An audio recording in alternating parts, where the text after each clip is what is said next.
All right, so on to the balance sheet of this question. So balance sheet for the 31st of December 17. We'll go back to our statement of capital at the start of the year because this is where you're going to get your fixed assets from. So your bed and breakfast premises, your holiday home, your equipment and linen, your bicycles. That's the cost of your fixed assets that's going to go into your balance sheet. Okay, you're going to be reducing some of them by depreciation that you had this year, but that's your cost anyway. Also, on the 1st of January, let's see, stock of fuel and heating oil. No, that's going to get used up. Okay, so that's used up during 17. That's certainly not still sitting there at the end of 17. In fact, we have a new amount for stock of oil at the end of 17. Advanced deposits from tourists for holiday homes. So that'll be deposits for a stay during 2017. That's happened. That's not still sitting there at the end of the year.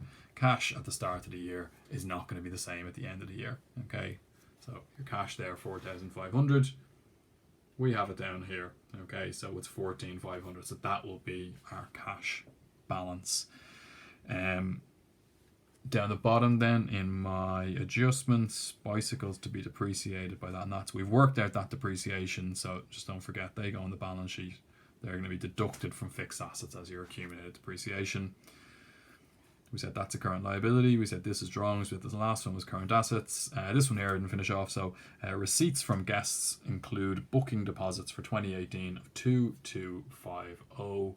So you received 2250 in 2017 for stays in the hotel or in the guest house or holiday home in 2018. So you have these people's money, but you owe them a stay in your holiday home. So you owe them a stay in your holiday home. So that's a current liability.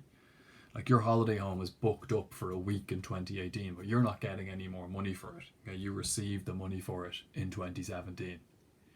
All right, so that is a current liability.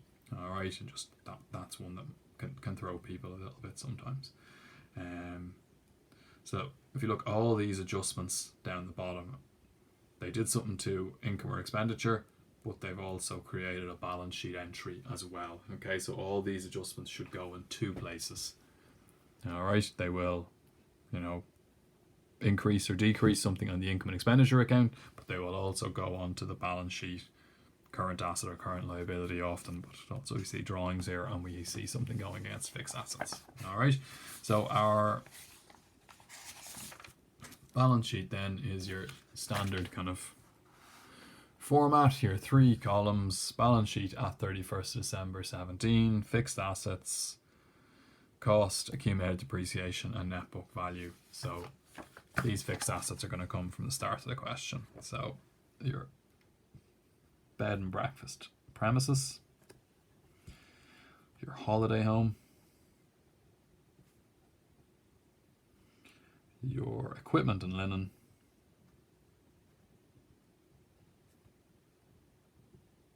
and bicycles. So bed and breakfast, 520,000, holiday home 94,000, equipment and linen 5,500, bicycles 6,400. Your depreciation then, so it didn't tell me to depreciate premises or holiday home, and I've no information about accumulated depreciation there, so we mustn't be depreciating those. Equipment and linen, I depreciated at 20% this year, so that was 1,100, and the bicycles I depreciated at 15%, and that was 960. I have no information about any other accumulated depreciation sitting there at the start of the year, so I must have only started depreciating them. So 1,100 and 960. Your net book value then, so 520 for these, 94,000 for the holiday home, 5,500 take away 1,100 is 4,400, 6,400 take away 960 is 5,440. Adding these up then, 6,25900, 2060, 623,840. So that's your fixed assets. You're going to have current assets then.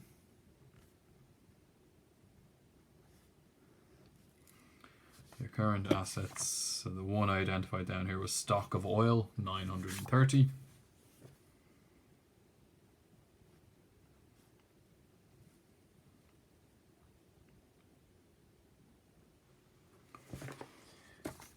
And then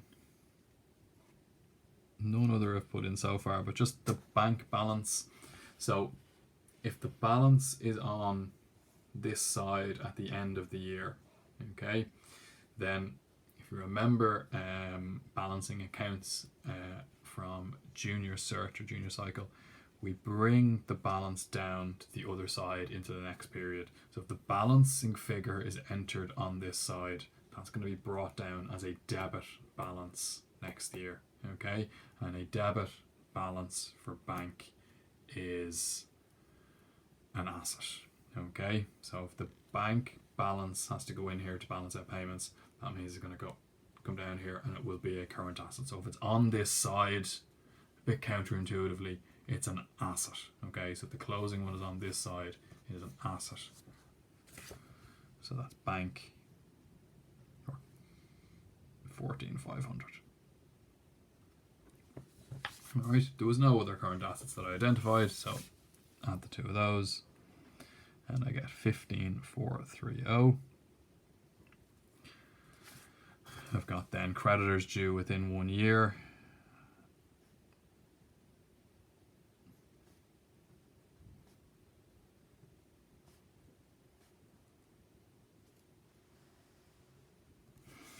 So what creditors due within 1 year are current liabilities. So identified 180.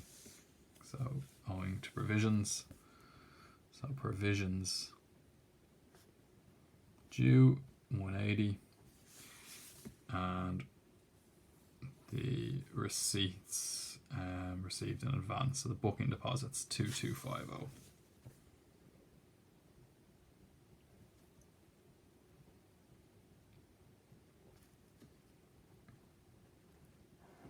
So add the two of those together, you get 2430.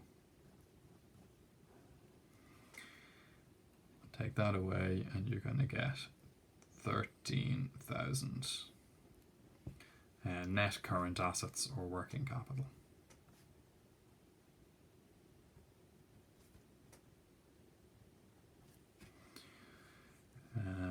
So net current assets added on to your 623840 is going to give you 636840. That's my net worth. Alright. So on to our financed by then.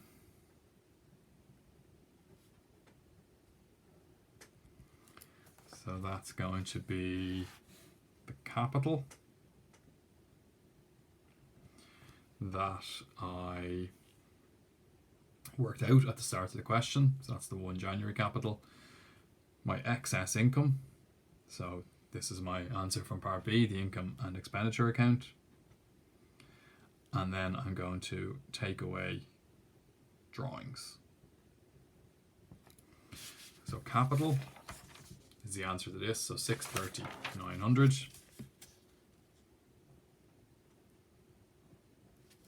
Excess income is the answer from income and expenditure account. So 11,396. And then less drawings.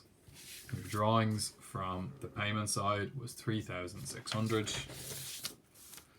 But I said I would need to adjust that because the family used 1856 of the provisions they bought. Okay, so that was for their own use, not for use in the business. So that's the owners taking money out of the business. That's drawings. So you add that 1856 on. So the 3,600 plus the 1856 is 5456.